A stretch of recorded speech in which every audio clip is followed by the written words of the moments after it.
really extremely poor place. Extremely poor area, just at the limit of Cambodia. Sawadee Kap, Maidi. I have my dog come. They always go in front of the car for I don't drive and forget to give them food. Fun. This dog come from a slaughterhouse in Thailand before, and I released them a few years ago.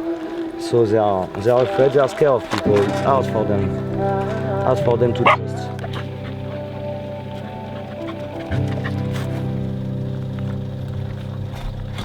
Ah, je sais, hein.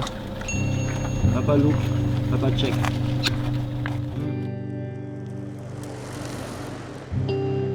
I was on a travel in Buriram, and then I see some dog tied in the back of the motorbike. So I asked the people on the motorbike, what are you doing? And then I understand then that they go sell their own dog in a slaughterhouse. So this day I think it was some like a click in my heart, in my head.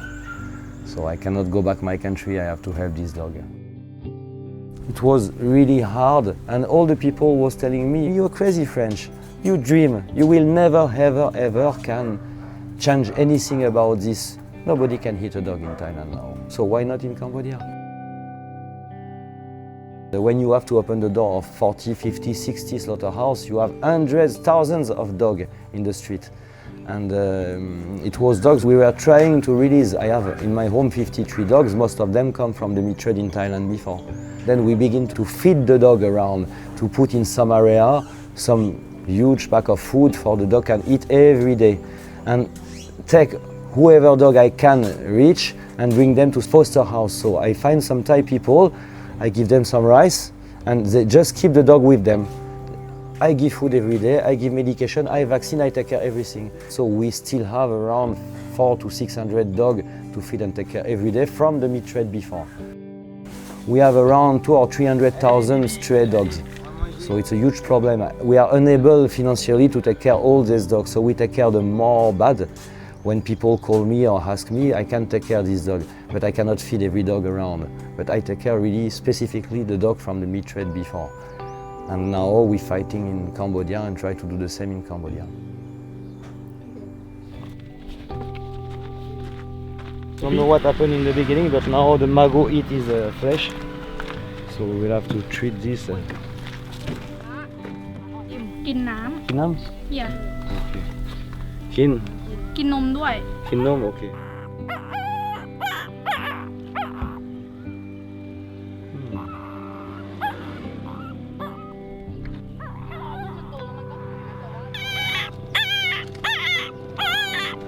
He's really bad. He's really dehydrated and really not okay. Huh? นี่ชื่อฟ้า It's my dream for 10 years, for 11 years. I come in Thailand first 14 years ago for fight this, and after a few years, in my head was only one thing: for save the animal, I must have a shelter. It's the only place who will be a safe haven for them. The only place they will really be safe.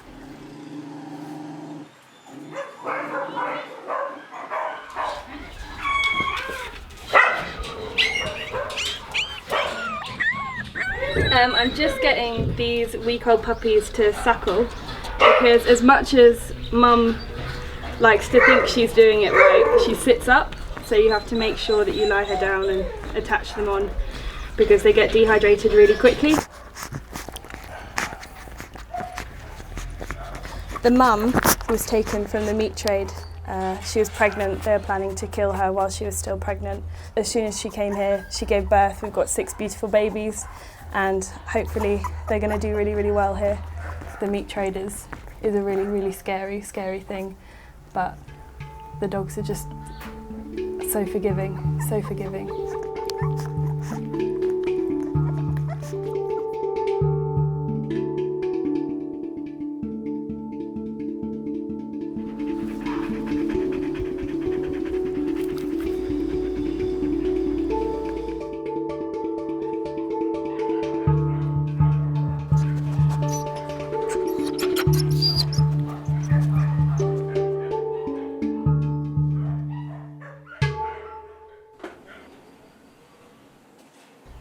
many years I work alone. I work with my wife. I have a motorbike and a little cart, and I go give food for the dog, and I try to find a solution. But more and more, because the meat trade stopped, the people are very hard. They attack the dog with machete.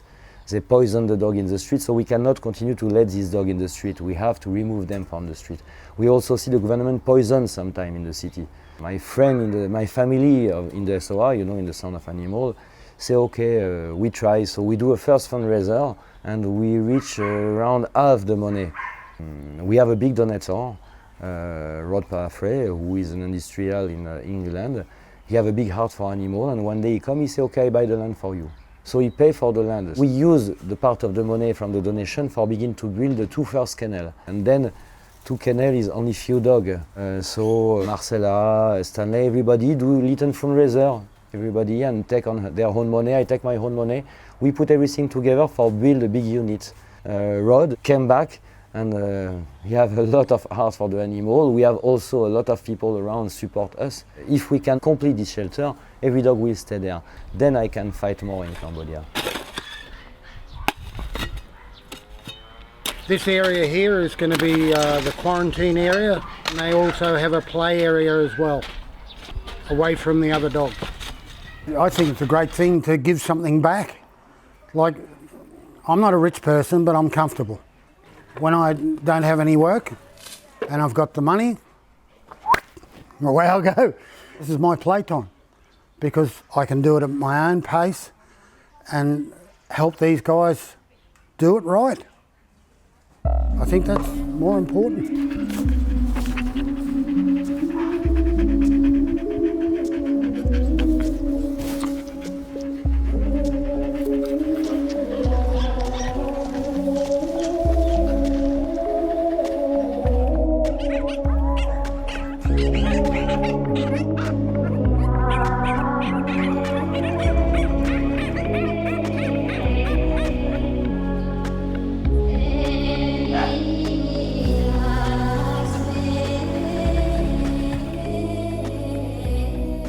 I know China, I know Korea, I know Vietnam.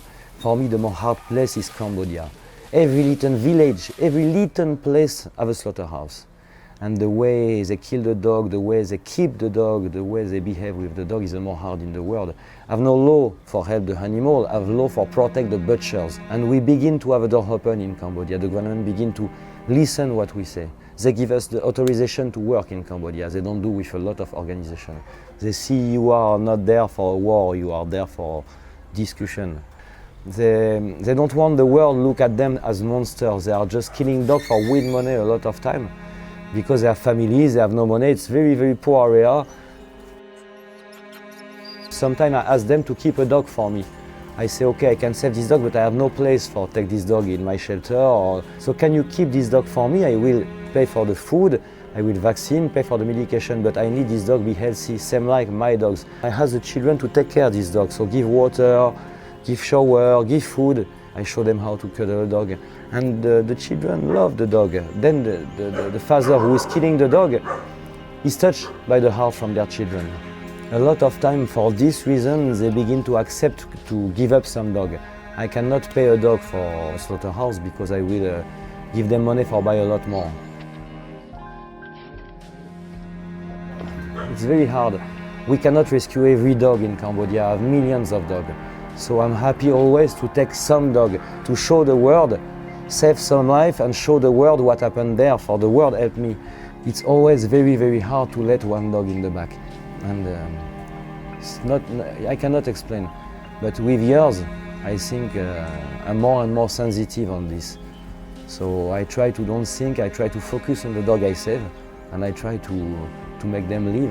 I just try to, I never forget any eyes of these dogs, never. It's very hard.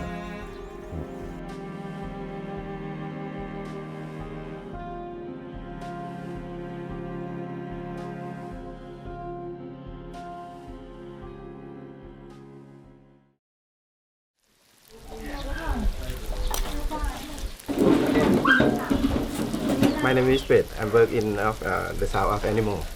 I just manage the staff and cooking and like that.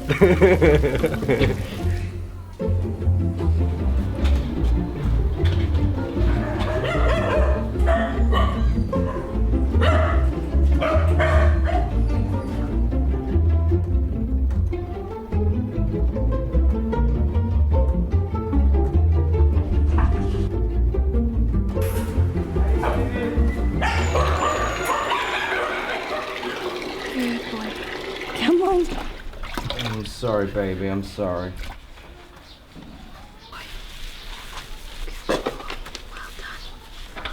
Okay.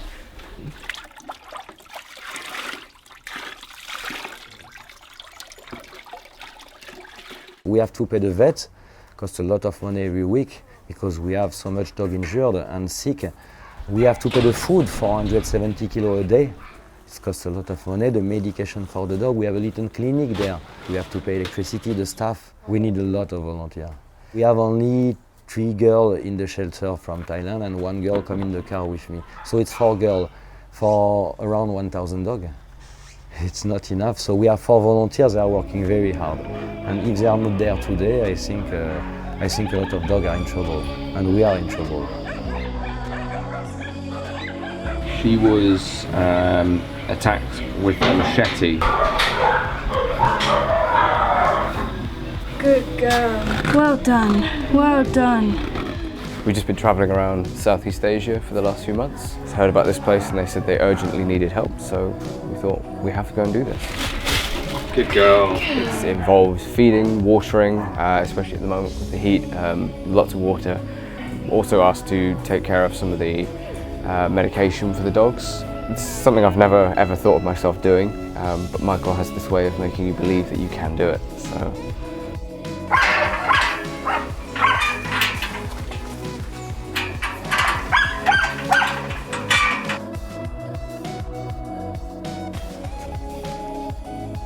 So we just do IV fluid for this dog because he has blood parasite and this kind of disease kills the dog very quick, so we want to hydrate him, do a lot of other medication because we worry for his life for tonight. So that's it, just pray now.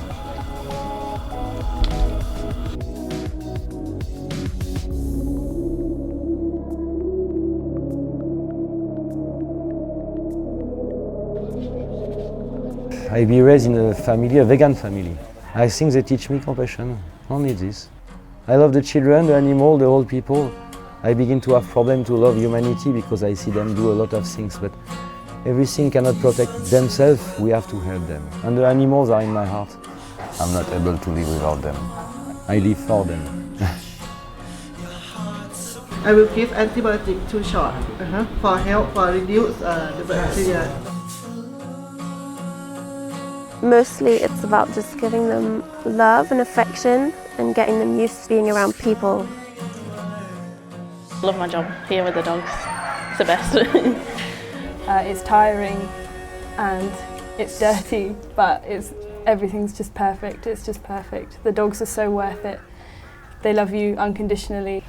It's just such a rewarding job. I mean, you think of having a pet dog at home and how much love they give you, and you get that from pretty much every dog here, and I'd say there's a good few hundred dogs on site. These 2 ones will go to England together. In the beginning, need to adopt only 1, but after she sees they live always together, so she adopted the second one. So I'm very happy.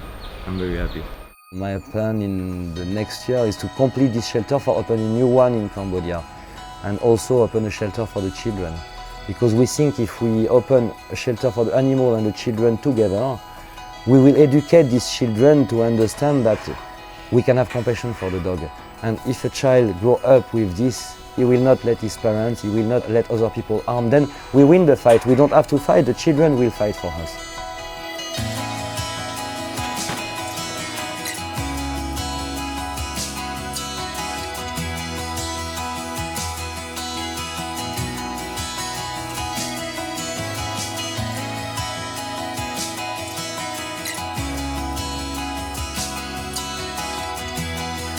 Ha ha ha!